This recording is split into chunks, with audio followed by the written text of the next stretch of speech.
Good evening students. मैं हिमांशु कुमार सिन्हा आप सभी का फिर से अपने क्लास में स्वागत करता हूं। और आज का टॉपिक है नेटवर्किंग के फंडामेंटल। सत्र 2 को हम लोग आज पढ़ने जा रहे हैं। क्लास 10th का ये टॉपिक है सत्र 2 का। बहुत इंपॉर्टेंट टॉपिक है, हम लोग इसको बहुत केयरफुली पढ़ेंगे। इससे कुछ क्वेश्चंस भी एग्जामिनेशन में आते हैं।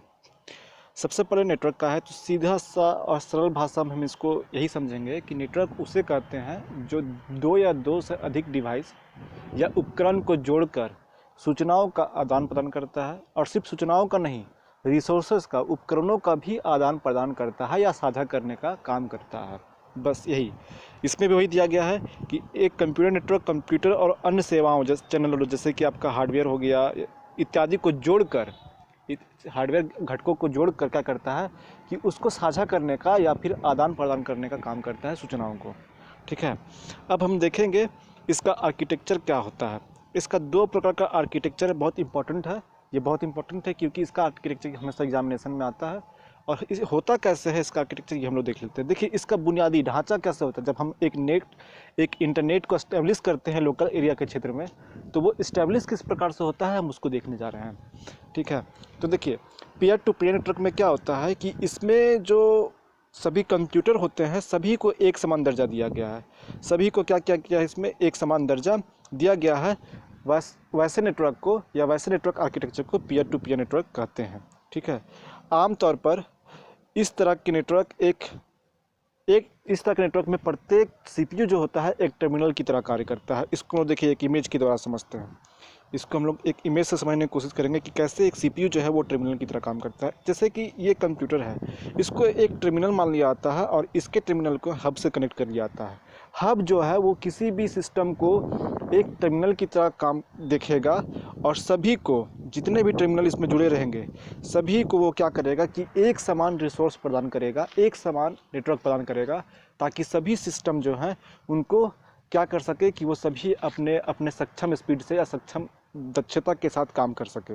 यही होता है पीयर टू पीयर नेटवर्क में।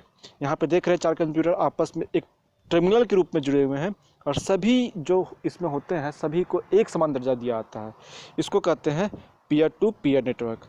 अब नेक्स्ट है क्लाइंट सर्वर। क्लाइंट सर्वर में क्या होता है कि इसमें कुछ विशेष कार्य किए जाते हैं, और इसमें क्या होता है कि अन्य कंप्यूटरों को सेवा प्रदान किया जाता है। किसका? नेटवर्क का सेवा जो प्रदान किया जाता है, जो सेवा प्रदान करने वाला जो सीपीयू या सिस्टम रहता है उसको कहते हैं सर्वर, और जो सेवा लेने वाला रहता है उसको क्लाइंट कहते हैं। जैसे हम लोग समझते हैं इमेज के द्वारा। इस पर देखिए एक सर्वर है। सर्वर जो है वो 3 कंप्यूटरों को इंटरनेट के माध्यम से जोड़ के रखा गया है। अब इसमें क्या होगा कि ये तीनों क्या होगा, नंबर 1, नंबर 2, नंबर 3, ये तीनों के तीनों क्लाइंट हो गए और ये इंटरनेट का उपयोग कर रहे हैं इस सर्वर के माध्यम से। अब होता क्या है कि ये जो सर्वर है ये ज़रूरी नहीं कि तीनों कंप्यूटर को एक समान दर्जा दे। ये प्रायोरिटी बेस्ड रहता है कि किसको अधिक वो नेटवर्क प्रदान करेगा या किसको अधिक फैसिलिटी उपलब्ध कराएगा या अधिक गति से वो नेटवर्क प्रदान करने की कोशिश करेगा, वो प्रायोरिटी बेस्ड होता है। ठीक है, तो इसलिए इस पर हम ये नहीं बोल सकते कि ये सभी कंप्यूटर जो होते हैं वो सभी कंप्यूटर को समान दर्जा दिया गया है। ये अंतर होता है पीयर टू पीयर और क्लाइंट सर्वर में। ठीक है, अब नेक्स्ट है नेटवर्क के प्रकार। हम लोग सभी को बताए हुए, नेक्स्ट पिछले वीडियो में हम बता भी चुके हैं कि नेटवर्क के प्रकार कितने होते हैं। नेटवर्क बेसिकली 2 प्रकार के होते हैं, लेकिन कहीं कहीं इसको 3 भी डिफाइन किया गया है। तो हम लोग 2 ही पढ़ने की कोशिश करेंगे कि लोकल एरिया नेटवर्क और वाइड एरिया नेटवर्क होता क्या है। देखिए लोकल एरिया नेटवर्क में क्या होता है कि इसमें जो भौगोलिक स्थान जो रहता है वो सीमित रहता है। जैसे कि घर हो गया, ऑफिस हो गया, कहीं मतलब रेलवे स्टेशन हो गया, या कहीं भी जहाँ पे काम करते हैं नेटवर्क का उपयोग किया जाता है। तो अगर हमें उच्च गति से नेटवर्क चाहिए तो हम लोकल एरिया नेटवर्क का इस्तेमाल करते हैं, क्योंकि इसका जो स्थानीय क्षेत्र में नेटवर्क का उपयोग किया जाता है वो बहुत उच्च गति का होता है। इसलिए इस नेटवर्क का हम लोग उच्च गति से होते हैं, इसलिए इसका हम लोग इस्तेमाल करते हैं और आसानी पूर्वक इसमें कार्य होते हैं इसीलिए। और सबसे बड़ा बेनिफिट इसमें क्या है कि बाह्य उपकरण को भी हम इसमें जोड़ सकते हैं। बाह्य उपकरण मतलब जैसे प्रिंटर, स्कैनर। अगर 10 कंप्यूटर के बीच में काम हो रहा है तो लोकल एरिया नेटवर्क से अगर हम जुड़े हुए हैं तो 10 कंप्यूटर को एक प्रिंटर या स्कैनर से जोड़ के हम अपने काम को चला सकते हैं। अभी हम इसके बारे में पढ़ेंगे भी कि किस प्रकार से कंप्यूटर नेटवर्किंग का लाभ होता है, इसमें हम इस चीज़ को देखेंगे। चलिए नेक्स्ट हम देखते हैं wide area network. Wide area network क्या होता है? बहुत व्यापक क्षेत्र में, बहुत बड़े क्षेत्र में जब किसी नेटवर्क का इस्तेमाल होता है, जैसे कि एक सीमा को दूसरी सीमा से जोड़ने के लिए, एक देश को दूसरे देश से या राज्य को जोड़ने के लिए जब इस्तेमाल किया जाता है तो उससे वाइड एरिया नेटवर्क कहते हैं। ये व्यापारों में, सरकारी संगठनों में, व्यक्तिगत उपभोक्ताओं के लिए, मनोरंजन इत्यादि अनेकों कार्य के लिए इसका उपयोग किया जाता है। देखिए आज के समय में इंटरनेट जो है वो एक वैश्विक प्रणाली बन गया है और ऐसा अरबों काम है, मतलब बहुत सारे ऐसा काम है, मतलब बोलिए हमारे दैनिक जीवन का लगभग 10 में से 8 काम ऐसा है जिसका हम इंटरनेट का सहारा लेते हैं। इसीलिए हमारे जीवन में इंटरनेट का एक अभिन्न स्थान है जिसको हम अब चाह कर भी अपने से अलग नहीं कर सकते। और इसीलिए इंटरनेट जो है वो हमारे सभी कामों में लगभग उपयोग होने लगे हैं। इसमें से एक टर्म आता है world wide web. World wide web जो है वो शॉर्ट में इसको हम WWW या W3 कहते हैं। वेब ब्राउज़र के साथ या इंटरनेट के माध्यम में पहुंच वाले आपस में जुड़े हाइपरटेक्स्ट दस्तावेजों की एक प्रणाली होती है। हाइपरटेक्स्टों की एक प्रणाली होती है जिसके माध्यम से, मतलब बोलिए एड्रेसिंग करना, किसी भी साइट या किसी भी वेब पेज तक हमको पहुंचना है तो ये उसका एड्रेसिंग करता है ताकि हम वहां तक पहुंच सकें। और ये एक हाइपरटेक्स्ट दस्तावेज की प्रणाली होती है और इसको हम वेब ब्राउज़र के माध्यम से खोलते हैं। इसमें कुछ भी हो सकते हैं, टेक्स्ट हो सकते हैं, इमेज हो सकते हैं, वीडियो हो सकते हैं या अन्य मल्टीमीडिया फाइल हो सकते हैं जो हाइपर लिंक के द्वारा इसको चलाया जा सकता है या यूज किया जा सकता है।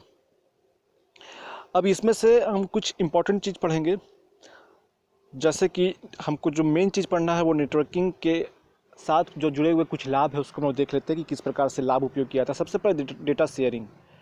सबसे महत्वपूर्ण अगर कुछ उपयोग हम लोग करते हैं नेटवर्क में तो वो है डेटा शेयरिंग।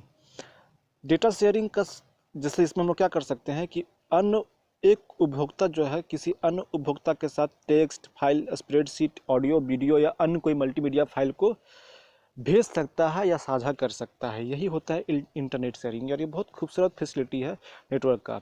दूसरा है हार्डवेयर शेयरिंग। अभी हम बात कर रहे थे पिछले थोड़ा सा स्लाइड में हम इसमें देखे थे कि हम बात किए थे स्कैनर को और प्रिंटर को 10 सिस्टम से जोड़ कर रखते हैं तो उसको कैसे उसको साझा कर सकते हैं। तो यही बात है, हम लोग कम संसाधन में भी अच्छे तरीके से उसको भरपूर उपयोग कर सकते हैं। हार्डवेयर घटक जैसे प्रिंटर, स्कैनर आदि को भी शेयर किया सकते हैं। उदाहरण के लिए प्रत्येक उपभोक्ता के लिए 10 प्रिंटर खरीदने की जगह अगर एक ही प्रिंटर खरीद के उसको अगर नेटवर्क से जोड़ दे तो वो 10 कंप्यूटर में समान तरीके से कार्य को पूरा कर सकता है या उसका उपयोग कर सकता है। यह हार्डवेयर शेयरिंग हो गया। Internet access sharing. अगर हम इंटरनेट खरीदने आते हैं आज के डेट में तो अलग अलग डिवाइस के लिए अलग अलग इंटरनेट खरीदेंगे, लेकिन इंटरनेट के जगह पे जैसे कि नेटवर्किंग एक ऐसा फैसिलिटी हमें देता है कि हमें अलग अलग एक्सेस करने की जगह पे, अलग अलग परचेज करने की जगह पे अगर हम एक ही कनेक्शन को खरीद के आपस में जितने भी कंप्यूटर है उसमें अगर हम बांट देते हैं तो हमें कम लागत में हम सारी चीज़ों को इस्तेमाल कर सकते हैं और इसका इस्तेमाल स्कूल, कॉलेज इत्यादि में किया जाता है। नेक्स्ट है आपका नेटवर्क आधारित एप्लीकेशन का उपयोग, जैसे कि web browser, email, chat application, audio video calling इत्यादि का भी नेटवर्क आधारित है। इसमें भी हम क्या कर सकते हैं कि लोगों से सूचनाओं को शेयर कर सकते हैं एप्लीकेशन के माध्यम से। याद रखिएगा, ये एप्लीकेशन नेटवर्क आधारित एप्लीकेशन होते हैं जिसके माध्यम से हम सूचनाओं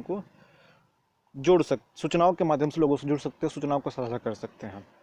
अब इंटरनेट तक पहुंचने का जो साधन है वो कैसे साकार हो सका या कैसे मुझसे पहुंच सके, तो उसके लिए एक ही चीज़ आएगा, ISP, internet service provider. Internet service provider जो है, जो हमें इंटरनेट देते हैं, वही उन्हीं के माध्यम से हम क्या कर सकते हैं, इंटरनेट तक या नेटवर्क का उपयोग कर सकते हैं या इंटरनेट तक पहुंच सकते हैं। तो ये होते क्या है, ये जो कंपनियां होती हैं जो हमें कनेक्टिविटी प्रदान करती है इंटरनेट का, ये कंपनियां एयरटेल, BSNL, जियो इत्यादि जो होती हैं, ये हम उनका इंटरनेट पैक्स को या तो इत्यादि को हम परचेज करते हैं और उसको हम लोग उपयोग करते हैं। तो ये बेसिक चीज़ हो गया जो हम लोग इस क्लास में देखें।